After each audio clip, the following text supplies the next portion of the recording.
Altering perceptions and laws alike, marijuana is at the forefront of many discussions these days. In order to unpack some of the safety aspects surrounding the drug, we'll follow Alicia through her weed journey and dispel some of the common myths associated with the drug. The concept of overdosing on weed, often shrouded in misconceptions and myths, will be the focus of today's discussion. With Alicia as our guide, we'll dissect what it means to overdose, how cannabis interacts with our bodies, and the realities versus the myths of cannabis consumption. Unlike substances like opioids, where overdose definitions are stark and often fatal, cannabis presents a different spectrum of effects and risks. Let's start with a basic definition. What does overdose mean? The concept of an overdose is often misunderstood, with many associating it exclusively with fatal outcomes. However, in the medical community, an overdose refers to the intake of a substance in quantities greater than the recommended or generally practiced, leading to adverse health effects. This can vary significantly across different substances. For instance, opioids, due to their ability to suppress respiratory function, have a well-documented risk of fatal overdose. Cannabis, on the other hand, interacts with the body in a fundamentally different way. According to studies, while it is possible to consume cannabis in amounts that exceed comfortable or safe levels, the risk of a fatal overdose is remarkably low compared to opioids or alcohol. This distinction is crucial in understanding the unique safety profile of cannabis and its compounds. In Alicia's journey into the world of cannabis, understanding what an overdose means is an important step. Traditional notions of overdosing don't align neatly with cannabis use. Why? Well, the body's endocannabinoid system, which is what the THC in weed interacts with, plays a key role in regulating physiological processes, without directly influencing the brainstem areas responsible for vital functions such as breathing. This biological safeguard explains why, despite cases of overconsumption, cannabis does not induce the same lethal risk as substances that can depress central nervous system activity to a life-threatening degree. While the discomfort and the anxiety of consuming too much cannabis can be distressing, these experiences are fundamentally different from the dire, often life-threatening consequences of opioid or alcohol overdose. This distinction is vital, not only for users like Alicia to understand, but also for shaping public health messages and harm reduction strategies. As cannabis becomes more integrated into societal norms, dispelling these kinds of myths is essential for policymakers and users alike to make sure that they stay informed and know how to safely use the drug.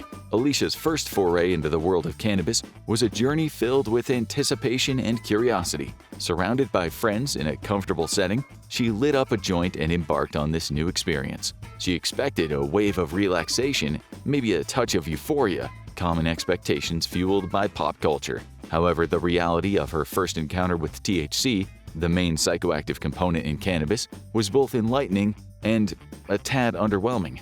This discrepancy between expectation and experience is one of the nuanced effects of cannabis. Coming from the body's endocannabinoid system, this biological system plays a pivotal role in moderating the effects of THC, ensuring that for users, these effects are subtle and manageable rather than overwhelming. But everyone's body is different, and this is why there is no one high that all cannabis users experience. The endocannabinoid system is a complex network of receptors and neurotransmitters that regulate tons of physiological processes, including mood, appetite, and pain sensation.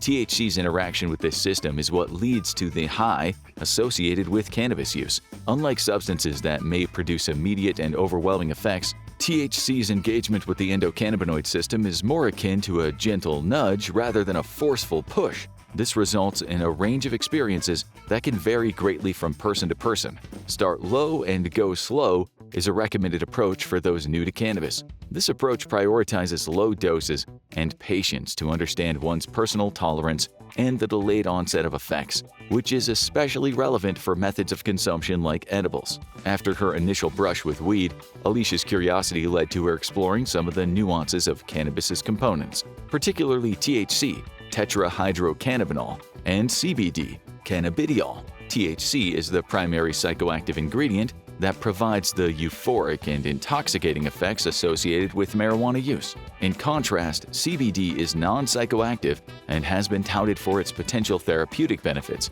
including reducing anxiety and mitigating pain without producing a high.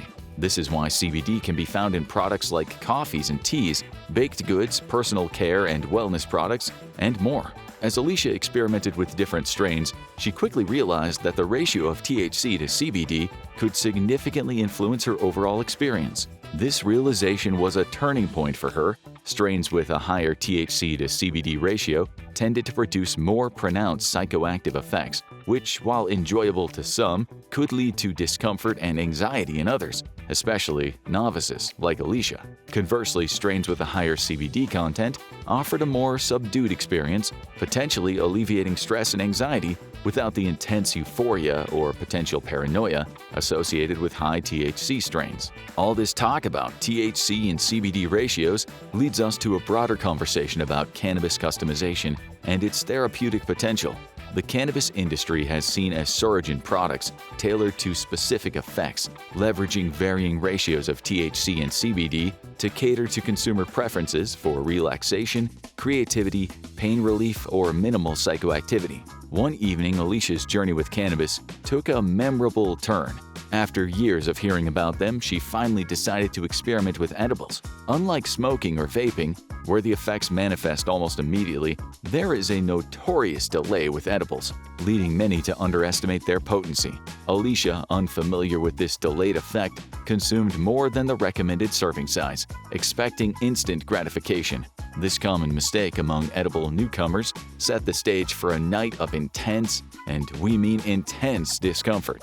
Why? Well, the body processes cannabis different when ingested, resulting in a more intense and prolonged experience. This distinction is crucial unless you want to spend hours dealing with unpleasant consequences. The effects of the edibles crept up on Alicia unexpectedly, transforming what was intended to be a relaxing night into an overwhelming ordeal. She experienced heightened anxiety, disorientation, and an uncomfortable sense of paranoia, symptoms that are significantly less common or intense with other methods of consumption. Both dosage and patience are crucial when delving into the world of cannabis edibles. There's a critical difference in how THC is metabolized when ingested, leading to a more potent and longer-lasting effect, as THC is converted into 11-hydroxy-THC in the liver, a metabolite that is more potent and has a longer half-life than THC itself. Remember, start low and go slow. This approach is vital for avoiding the discomfort and negative experiences associated with overconsumption while ensuring that you don't experience the effects of weed overdose. Let's dive a little deeper. The concept of a lethal overdose is a significant concern when discussing substance use, including cannabis. However, when it comes to cannabis, this discussion is wrapped in all sorts of myths and misunderstandings. The notion that one can die from consuming too much cannabis is a topic fraught with misinformation. Scientific research suggests that while cannabis can lead to uncomfortable and sometimes severe adverse effects, the likelihood of a fatal overdose is exceptionally low. As we mentioned in the intro, this is because of the way THC interacts with the brain. Unlike opioids, which can suppress the brain's ability to control vital functions like breathing, THC does not affect these critical brainstem areas. This fundamental difference significantly reduces the risk of lethal outcome from the overconsumption of cannabis. While Alicia had experienced overconsuming edibles and facing an uncomfortable ordeal, it was not life-threatening. The absence of cannabinoid receptors in the brainstem areas responsible for controlling vital life support functions explains why there has never been a documented case of a fatal cannabis overdose. But here's the thing. Addressing the myth of lethal overdose is not meant to trivialize the potential negative impacts of cannabis use. Non-lethal overdose symptoms, such as severe anxiety, paranoia, and panic attacks, can be profoundly distressing and have immediate mental health implications. Plus, these experiences can deter individuals from further cannabis use and contribute to stigmatization and misinformation. Remember, the liver converts THC to 11-hydroxy-THC, a more potent form of the cannabinoid, which can lead to unexpected intense effects if one consumes too much. This biochemistry plays a crucial role in why individuals might experience severe but still non-lethal symptoms, once again highlighting the need for patience and respect for recommended dosages. Alicia's ordeal is a textbook example of how exceeding one's threshold can lead to a night of distress and can be categorized as an experience close to overdosing on weed, given that, medically speaking, not every overdose is lethal. Let's talk about those non-lethal overdose symptoms in terms of public health and safety. Emergency rooms and medical professionals are increasingly encountering individuals presenting with acute cannabis intoxication, particularly in regions where cannabis has been legalized or decriminalized. While these encounters are rarely life-threatening, they require resources and attention and show that there is a real need for better public education on the effects of cannabis, safe consumption practices, and the importance of understanding personal tolerance levels. Now, our exploration of cannabis and its effects takes a more cautionary turn when delving into the realm of synthetic cannabinoids. Unlike natural compounds found in the cannabis plant, synthetic cannabinoids are man-made chemicals designed to mimic the effects of THC, the primary psychoactive component of cannabis. However, the similarities often end there. Synthetic cannabinoids, sometimes misleadingly marketed as safe or legal alternatives to cannabis, can bind to the same cannabinoid receptors in the brain, but with much greater intensity. This increased potency raises significant health risks, leading to severe and unpredictable effects. Several studies have shown the dangers associated with these substances, including acute kidney injury, cardiovascular complications, and severe psychotic episodes, which starkly contrast the relatively benign safety profile of natural cannabis. Alicia's curiosity about the broader spectrum of cannabis-related products led her to learn about the risks associated with synthetic cannabinoids. Stories of individuals experiencing extreme anxiety, violent behavior, and even life-threatening conditions after using these substances scared her as she read them. Unlike real cannabis, which has a centuries-long history of human consumption with a relatively low risk of serious adverse effects, synthetic cannabinoids have been linked to numerous hospitalizations and, in some tragic cases, death. As Alicia's relationship with cannabis evolved, so did her awareness of the potential long-term effects and the risk of dependency. While cannabis is often celebrated for its therapeutic benefits and relative safety compared to other substances, regular and heavy use can lead to a condition known as cannabis use disorder, or CUD. This condition is characterized by an inability to reduce or control cannabis use, despite negative consequences. Yes, weed can be a medicinal ally, but it can also be a potential source of dependency. The criteria for diagnosing CUD includes cravings, withdrawal symptoms upon cessation, and interference with personal obligations. Beyond the risk of dependency, there are potential long-term effects of frequent cannabis use. Studies have shown that prolonged heavy use of cannabis can impact cognitive functions, such as memory, attention, and decision-making. While these effects are generally reversible upon cessation of use, they raise concerns about the impact of long-term cannabis consumption on daily functioning and quality of life. There's also the potential for altered brain development in younger users whose brains are still in a critical period of maturation.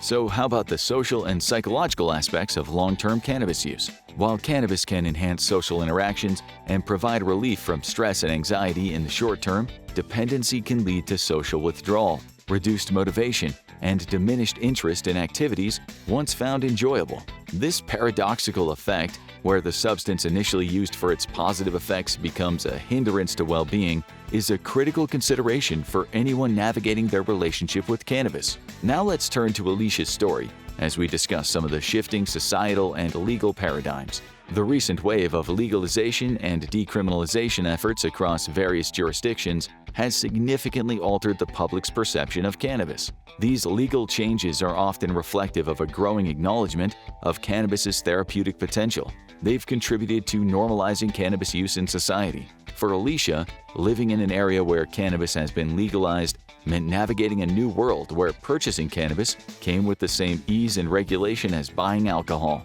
This shift in legal status removed a layer of stigma, but it also introduced new challenges in understanding responsible use in a legal landscape. The societal impacts of those legal changes are profound, influencing everything from individual behavior to public health strategies. As cannabis becomes more accepted, there's a greater need for comprehensive education of its effects, risks, and benefits. Alicia observed that with legalization, more people felt comfortable sharing their experiences and seeking information, leading to a more informed community of users. However, she also noticed a tendency to underestimate the risks associated with cannabis use, particularly among the younger individuals who might see legalization as an endorsement of safety. And when it comes to regulating the cannabis market to ensure product safety and consumer protection, things aren't so straightforward. Alicia's experience highlights how legal access to cannabis is beneficial, as it comes with the assurance of product testing for contaminants and clear labeling of THC and CBD content. However, the legal market also faces challenges, such as the increase in unregulated products and the need for ongoing research into cannabis's long-term effects. These issues reflect the evolving nature of cannabis regulation and continuous efforts required to balance accessibility with public health and safety. Alicia had to take stock of her own perceptions of risk and responsibility as she explored using weed in multiple forms. Finding balance with cannabis, as she discovered, is a personal journey that requires mindfulness, self-awareness, and ongoing commitment to education. After navigating the highs and lows of her cannabis experiences, Alicia realized that the key to a positive relationship with cannabis lay in understanding its effects on her body and mind, and in recognizing the importance of moderation.